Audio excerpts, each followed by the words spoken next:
स्वागत है आप सभी लोगों का। कहा जाता है दोस्त, कोई ऐसा लक्ष्य नहीं जिसे भेदा ना जा सके। बस जज्बा होना चाहिए, एक बेहतर हौसला होना चाहिए, चाहत एक बहुत बेहतर होनी चाहिए। तब तक प्रयास करो जब तक अपने मंजिल तक पहुंच न जाओ। एक ऐसा क्षेत्र है ये शिक्षा, जहां पर आपका किया गया हर एक प्रयास आपके एक्सपीरियंस में, आपके अनुभव में चार चांद लगाएगा।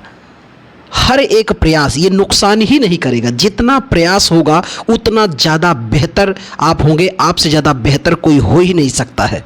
कोई फर्स्ट अटेम्प्ट में जा रहा है और कोई तीसरे अटेम्प्ट में जान रहा है, तो मान लेना कि काम करने की जो सबसे ज़्यादा बेहतर शैली अभी तक देखी गई है वो अनुभवी व्यक्तियों की ही देखी गई है। तो इसलिए एक्सपीरियंस आपका बहुत मायने रखता है, लेकिन प्रयास भी ये करना है कि जो भी गलतियां त्रुटियां हो रही हैं उनको सुधारो, इम्प्रूवमेंट करो। और मानव का यही बहुत मुख्य उद्देश्य और लक्ष्य है कि प्रत्येक दिन अपने को बेहतर बनाओ, और बेहतर बनाते बनाते आप सबसे बेहतर बन जाएंगे। तो शुरुआत करते हैं आज की परिचर्चाओं को लेकर के।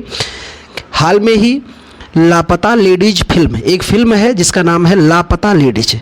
लापता लेडीज भारतीय फिल्म को 97वां अकादमिक पुरस्कार 2025 के लिए आधिकारिक प्रविष्टि के रूप में चुना गया है। अकादमिक पुरस्कार, जिसे हम लोग ऑस्कर पुरस्कार या ऑस्कर अवार्ड या इसी को हम लोग एकेडमी अवार्ड ऑफ मेरिट भी कहते हैं, 2025 में इसका ये 97वां संस्करण है।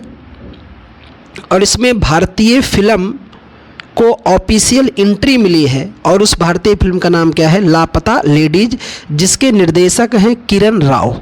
निर्देशक कौन है? किरण राव। और अगर बात किया जाए इस ऑस्कर अवार्ड में, तो अंतर्राष्ट्रीय फीचर फिल्म कैटेगरी में नॉमिनेट किया गया है किस फिल्म को? लापता लेडीज को। और अभी तक भारत की लगभग 97 फिल्मों को नामित किया जा चुका है। किसमें? ऑस्कर में।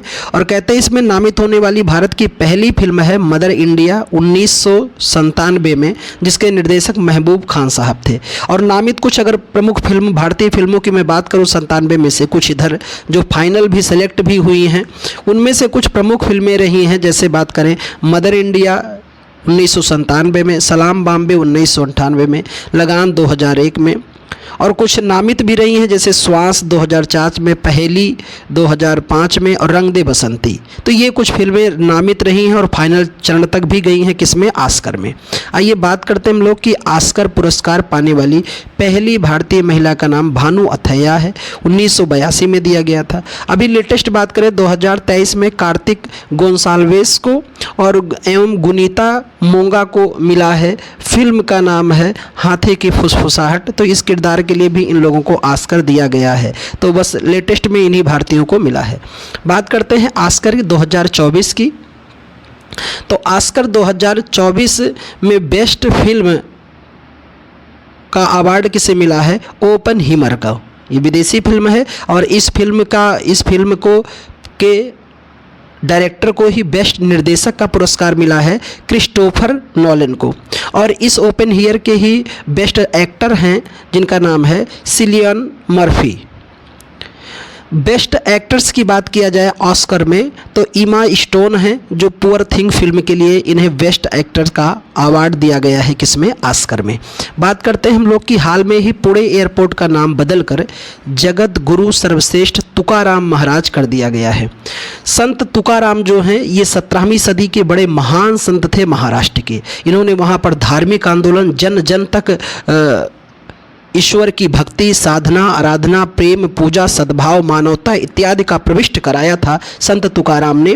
और ये वारकरी संप्रदाय के प्रमुख संत माने जाते हैं। इन्हें प्यार से लोग तुकोबा भी कहा करते थे। इनका जन्म यही पुणे में हुआ था। तो इन्हीं के जन्म के सम्मान में इस एयरपोर्ट का नाम कर दिया गया है बदलकर जगत गुरु संत श्रेष्ठ तुकाराम जी महाराज। आइए बात करते हैं कुछ और एयरपोर्टों के नाम बदले गए और उनको भी जानते हैं, कुछ प्रमुख एयरपोर्टों को। अयोध्या एयरपोर्ट, जिसे हम लोग महर्षि वाल्मीकि अंतर्राष्ट्रीय एयरपोर्ट के नाम से जानते हैं। मोगा एयरपोर्ट, जिसे अब हम लोग जो गोवा में है मनोहर पारिकर एयरपोर्ट के नाम से जानते हैं। पोर्ट ब्लेयर एयरपोर्ट को हम लोग वीर सावरकर एयरपोर्ट के नाम से जानेंगे। चंडीगढ़ एयरपोर्ट का नाम हो गया है भगत सिंह एयरपोर्ट। सुभाष चंद्र एयरपोर्ट कहाँ पर है? कोलकाता में है। चौधरी चरण सिंह एयरपोर्ट कहाँ पर है? लखनऊ में है। कैप गोंडा एयरपोर्ट कहाँ है? बेंगलुरु में है। बाबा साहेब अम्बेडकर एयरपोर्ट कहाँ है? तो यह आपका है नागपुर में। नागपुर को सुनकर एक बात और भी ध्यान रखना, भारत का 0 माइल्स सिटी किसे कहा जाता है? 0 माइल सिटी, तो भारत का 0 माइल सिटी कहा जाता है नागपुर से को कहा जाता है। ठीक है, 0 माइल का मतलब है जहां से दूरियों का आरंभ होता है, जहां से गणना किया जाता है, तो भारत का 0 माइल सिटी नागपुर को कहते हैं।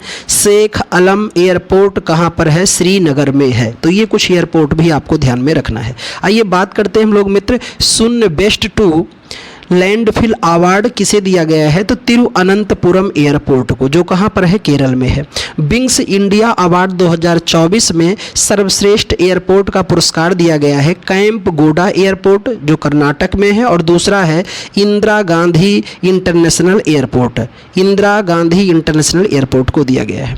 इंडिया ट्रेवल अवार्ड में बेस्ट एयरपोर्ट की बात करें तो मिला है राजीव गांधी अंतर्राष्ट्रीय एयरपोर्ट, जो कहाँ पर है? हैदराबाद। और हैदराबाद आप जानते हैं किस नदी के किनारे है? मूसी नदी के किनारे है। और हैदराबाद वर्तमान में तेलंगाना की राजधानी भी है। ओएजी को शीर्ष 50 मेगा हब हवाई अड्डों की सूची में दिल्ली एयरपोर्ट को 24वां स्थान दिया गया है। पहला स्थान हीथ्रो एयरपोर्ट को दिया गया है, जो यूनाइटेड किंगडम में है। यूके बोले यूनाइटेड किंगडम। और इसी सीढ़ी में हम लोग अगर बात करें, इसी शीर्ष सूची में, तो 44वां स्थान दिया गया है छत्रपति शिवाजी महाराज अंतर्राष्ट्रीय एयरपोर्ट को। ओएजी क्या है? तो इसका पूरा नाम है ऑफिशियल एयरलाइन गाइड। इसकी स्थापना 1929 में हुई थी। इसका हेडक्वार्टर है लुटोन, यूनाइटेड किंगडम में। तो ये गाइड करता है एयरलाइंसों को, जिसे हम लोग ओएजी के नाम से जाना जाता है। तो आज की परिचर्चा यहीं तक।